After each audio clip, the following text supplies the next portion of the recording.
Hello, I'm Jean-Michel Cousteau. Welcome to Stories of the Sea. Centuries ago, Pacific Island fishermen developed the skill of catching a wave with their canoe and riding them into shore. From this skill, the sport of surfing evolved. Today, hundreds of thousands of people around the world embrace the surf culture as a way of life.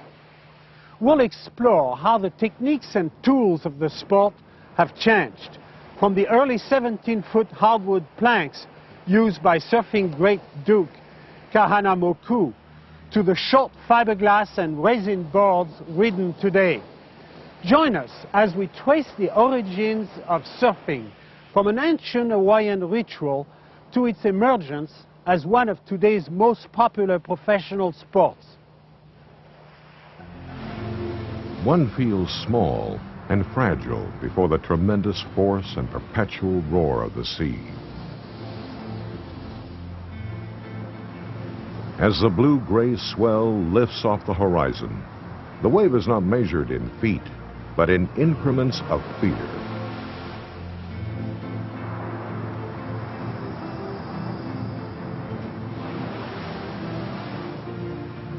Surfing, with its eccentric and nomadic lifestyle, gives men and women a freedom to be unique.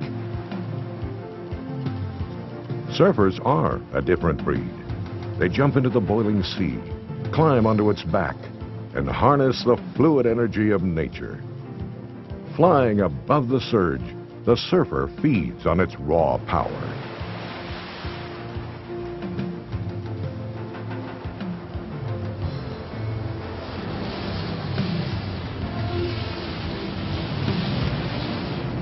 Crashing towards the shore, the wave dives, and the surfer realizes he has survived once again. Riding a breaking wave is an awesome experience.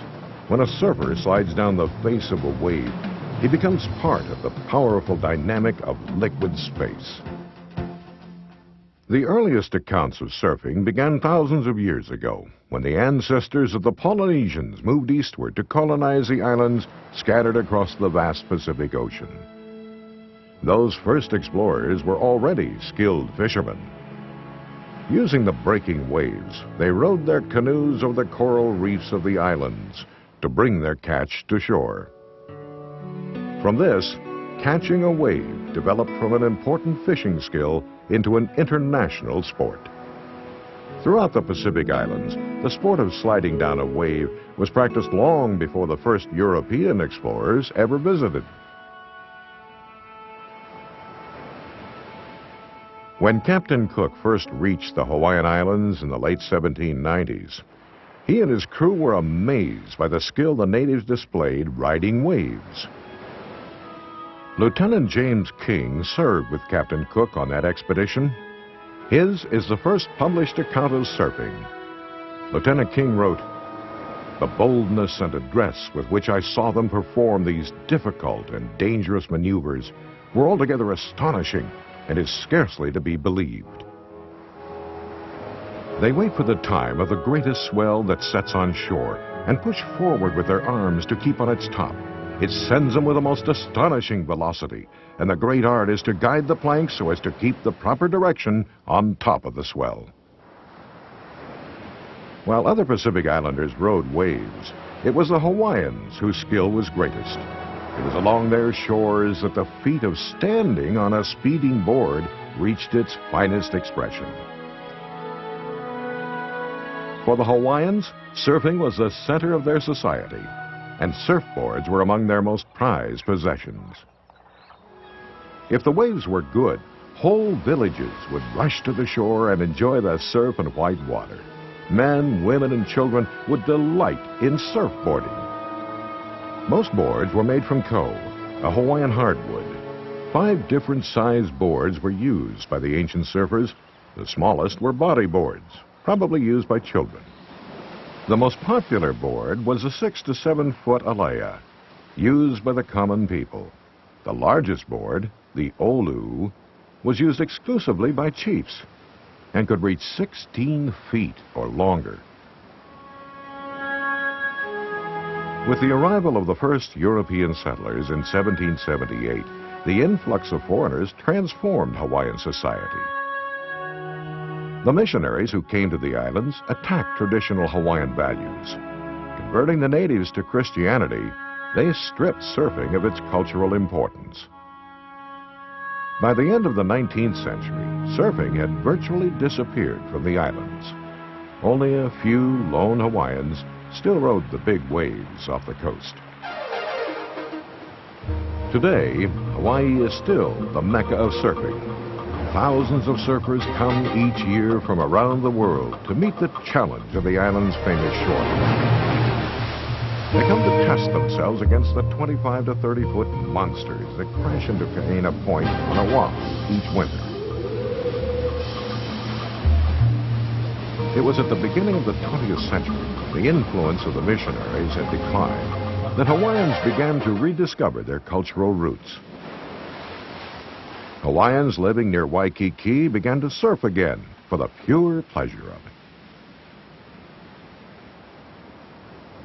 George Freeth's mother was Hawaiian, and his father was half Irish. His uncle, according to the story, was a Hawaiian prince who gave young George an alea board. George Freeth was an innovator.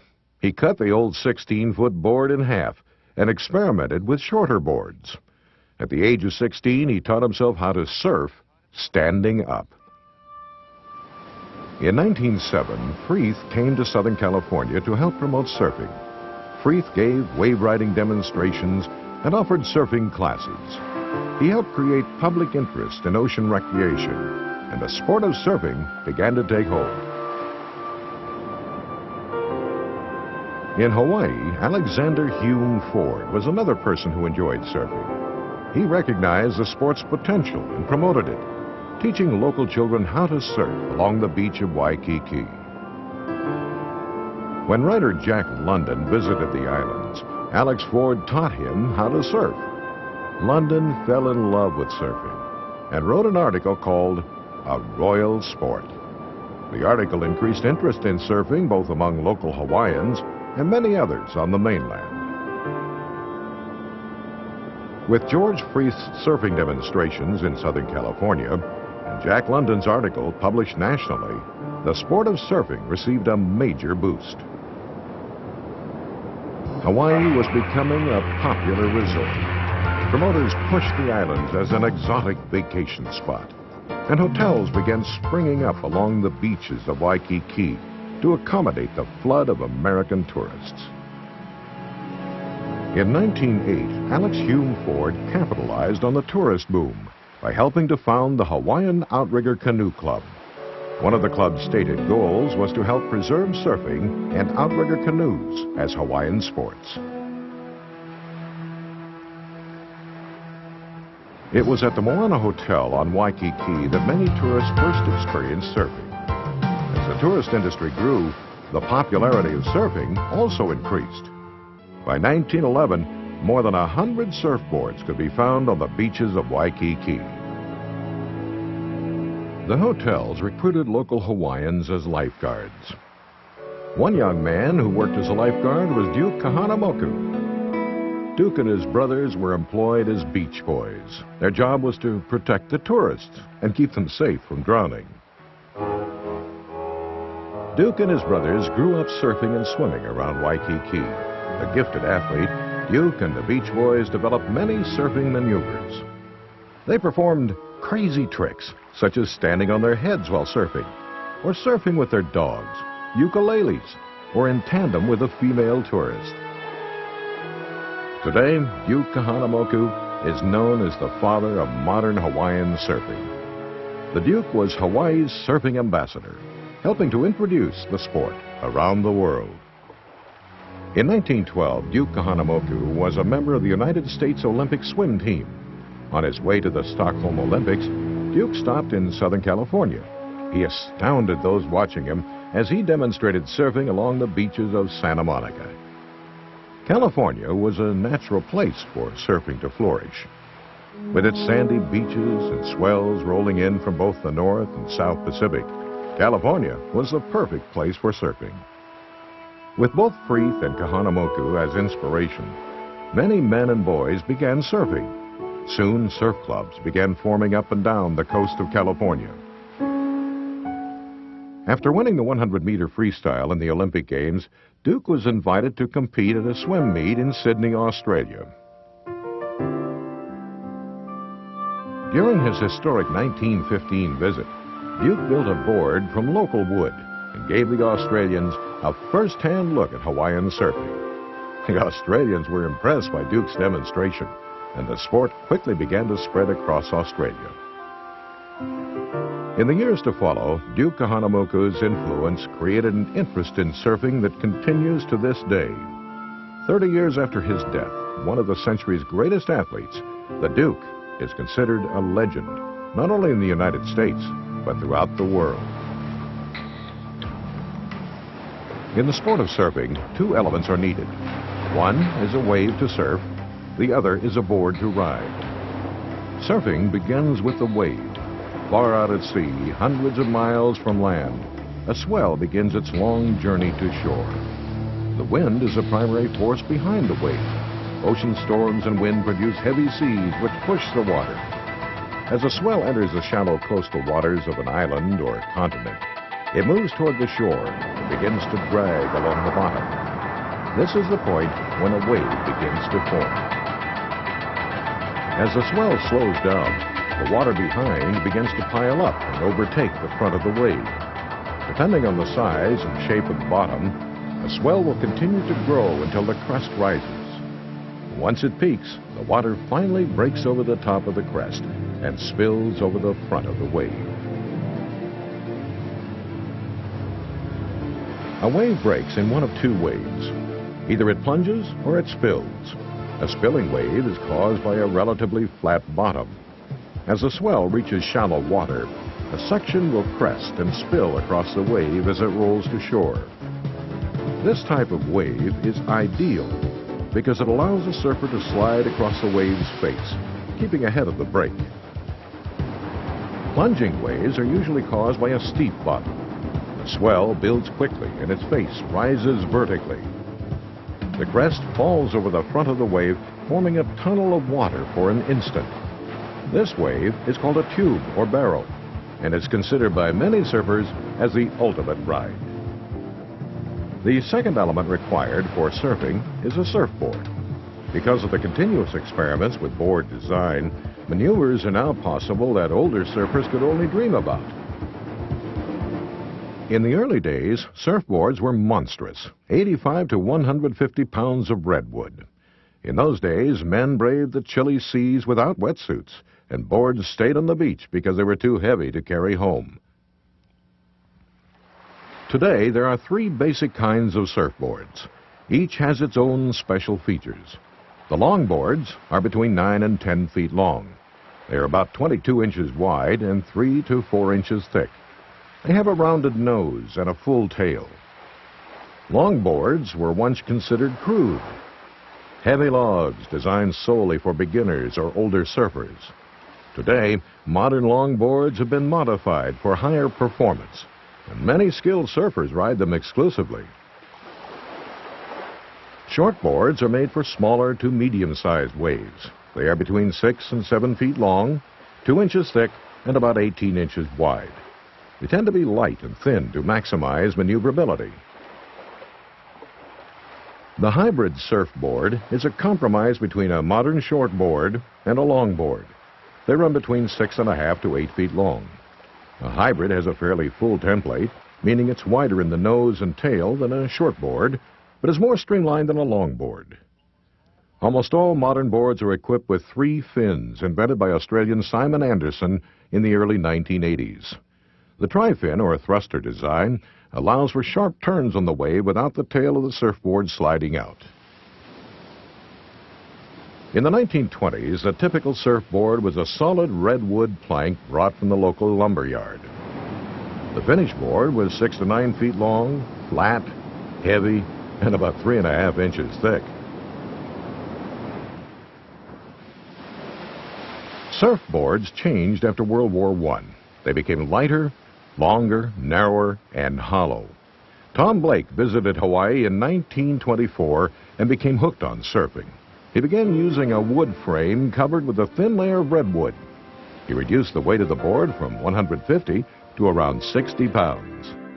The next advance in surfboard design came in 1937 when balsa wood became available.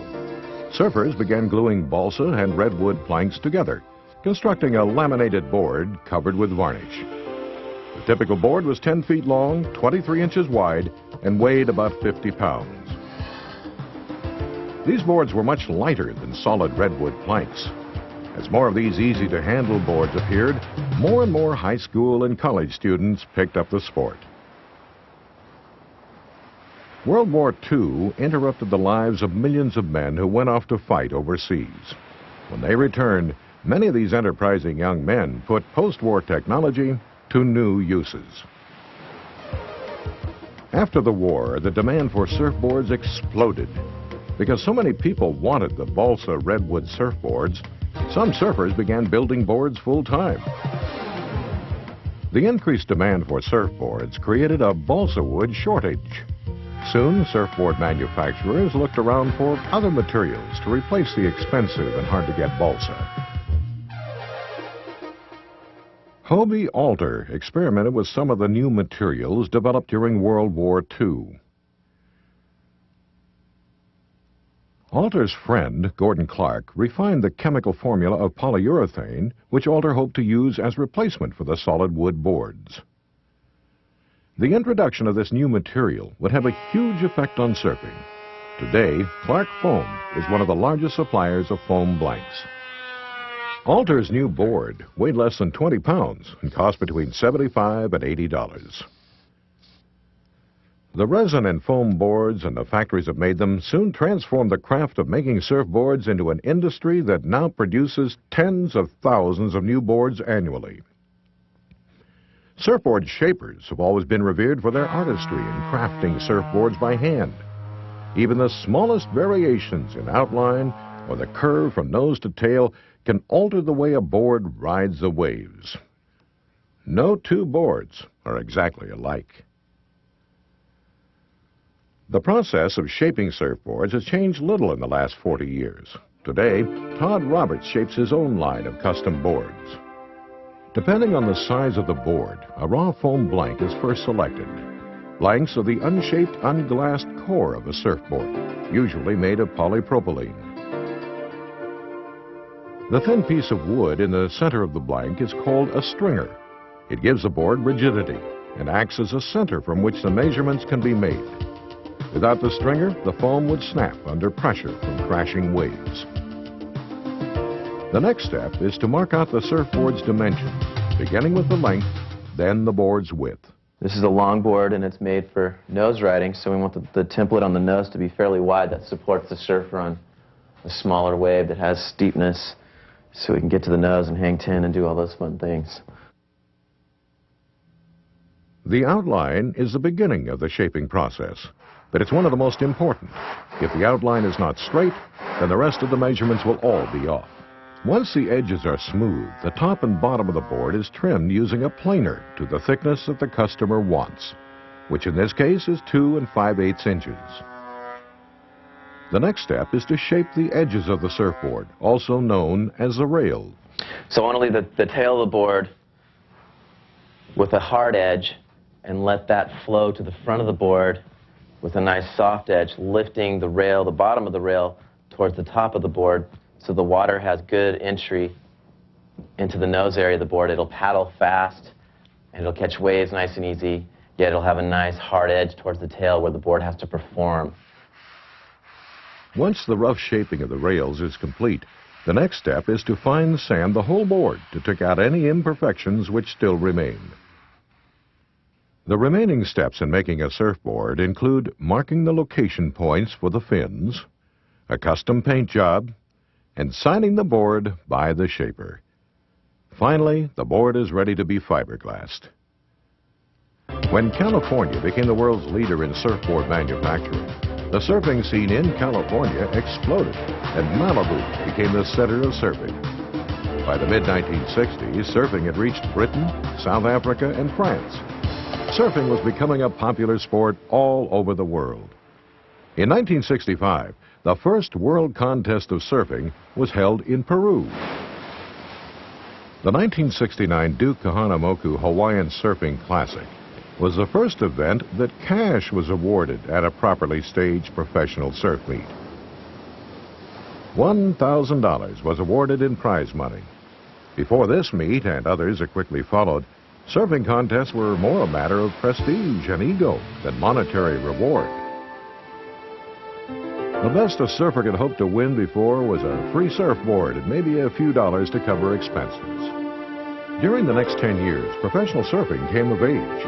As competitions became more and more popular and lucrative, radical new maneuvers on the waves required more physical skill. Surfers began to look and train like serious athletes. There have been a number of legends who have left a lasting impression on the sport of surfing. Mickey Munoz has long been a legend in the sport for decades. From nose riding off Malibu in the 1950s to prancing across the monsters at Waimea Bay, Munoz has been an innovator in the sport of surfing. Longboarder Greg Noel was a big wave rider who is thought to have ridden one of the biggest waves ever in 1969 at Makaha Point in Hawaii. A barrel-shaped surfer, Noel used his physical power in the water and was nicknamed the Bull. These two surfers and others have influenced tens of thousands of wave riders the world over.